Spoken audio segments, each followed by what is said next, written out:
Cette émission contient des éléments qui pourraient ne pas convenir à un jeune public.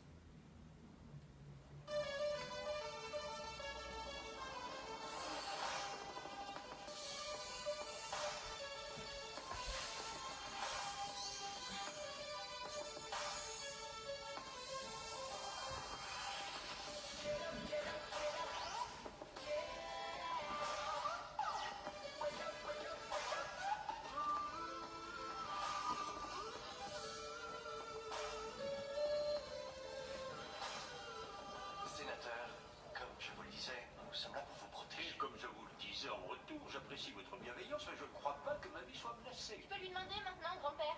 Tu parles, Ellie, et surtout dis-moi si elle raconte des bêtises. Vas-y, ma chérie. D'accord.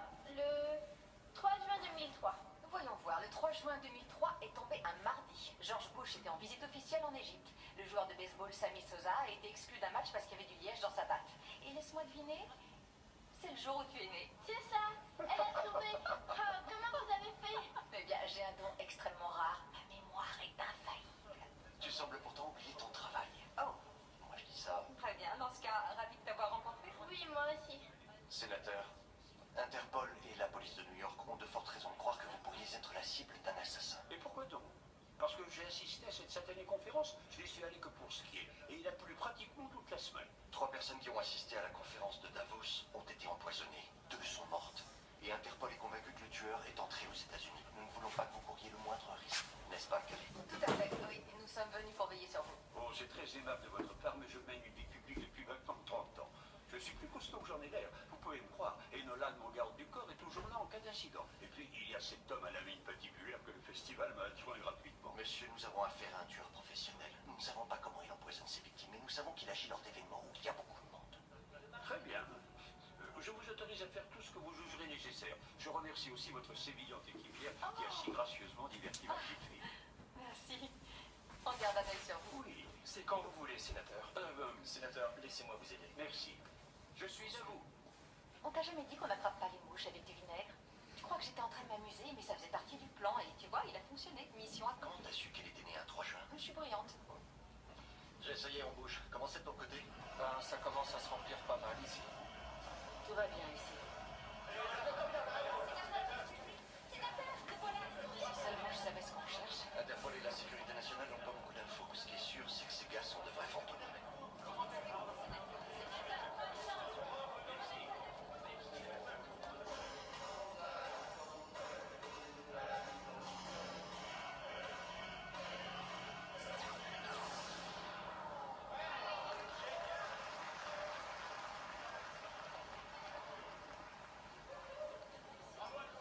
Sénateur Carlyle, Murphy Cunard, je suis ravi que vous soyez là. Alors, voici le chèque que je vais remettre de la part de votre fondation. Très bien, très bien. Une chose particulière que vous aimeriez que je dise en introduction? Non, contentez-vous de faire court. Je vais couvrir l'autre côté. D'accord, allons-y. Allons-y. Très bien. Bah ouais, si tu remarques quoi que ce soit de suspect, t'interviens. Tu ne poses pas de questions, tu vas illico. Ok, bien reçu.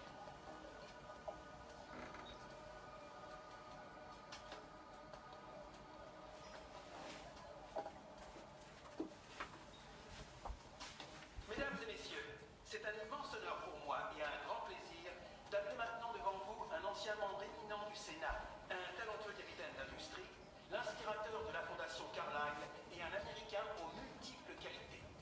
Le sénateur Thomas Carlyle.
Gustave Beauchot, un ponte de l'industrie belge, ont tous les deux assisté à la conférence économique de Davos, tout comme le sénateur Carlyle. Tous les deux sont morts dans d'atroces circonstances. On n'a pas identifié le poison utilisé. Il y avait plusieurs milliers de personnes à cette conférence. Possible, mais on n'a pas d'autre lien entre eux pour l'instant. En revanche, même schéma. Empoisonnement, foule importante, ce qui permet aux tueurs de disparaître. Et bien sûr, quand les victimes se rendent compte qu'on les a empoisonnés, il est déjà trop tard pour les sauver. Essaie de reconstituer les déplacements de Astis, en particulier au moment des autres meurtres. Et je veux savoir ce qu'il a fait depuis son arrivée à New York. Je veux m'assurer qu'il n'a pas distribué de bouteille d'eau à une autre personne avant de s'en prendre au sénateur. Ok. Bonjour. Oh, bonjour. Bravo pour ce matin. La prochaine fois que j'ai besoin d'un garde du corps, je vous appelle. La prochaine fois, pourquoi? Ça vous est déjà arrivé? Non, c'était il y a bien longtemps. À l'époque où j'étais professeur à Columbia. J'avais le neveu d'un célèbre dictateur uruguayen dans ma classe. Et on a voulu l'assassiner?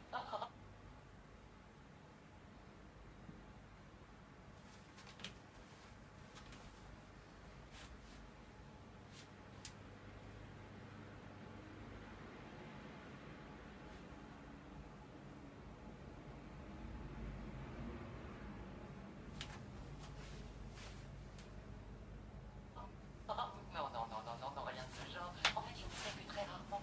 Et à l'examen final, j'ai dû lui mettre un D. Alors il a essayé de vous tuer? Non, mais son oncle a eu du mal à l'avaler. Lorsque vous aviez anéanti tout espoir pour son neveu de faire médecine. Ah non, j'enseignais les rudiments de l'art culinaire, en particulier la confection de gâteaux à pâte feuilletée. Je lui ai permis de passer un examen de rattrapage. Il m'a fait un fabuleux rustico lecce, ce qui lui a valu un B-. Il dirige maintenant un restaurant 4 étoiles près de Montevideo. Son oncle m'a depuis envoyé une excellente bouteille de grappa miel. D'ailleurs, en parlant de ça, on dirait que vous avez la gueule de boire. Pardon? Non, pas du tout.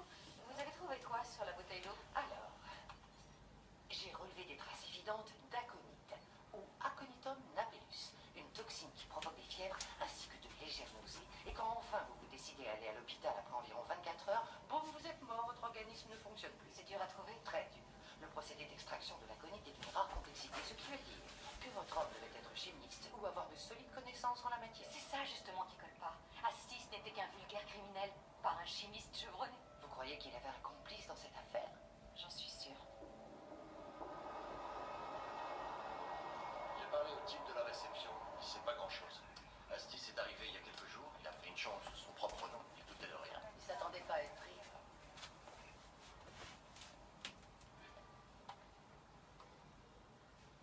Hein? C'est bizarre. Coban Import. Apparemment, il a fait venir ses uniformes de l'étranger. Des faux passeports. Mais où est le matériel de chimie? D'après Joanne, il faut tout un attirail pour préparer de l'aconite. Peut-être qu'il avait un labo en ville. Je partage l'avis de Carrie. Je doute fortement monter de notre gars. Jay, rends-moi service. Renseigne-toi sur Coban Import. Ok, donne-moi une seconde. Coban Import. Alors, la société a ses locaux à Long Island City. Elle est au registre du commerce depuis 1995. Au nom d'Elisabeth et Eric Coban. Leur adresse est la même que celle de la société. Attends. C'est bizarre, ils viennent d'appeler les services de secours. Une ambulance vient juste d'être envoyée alors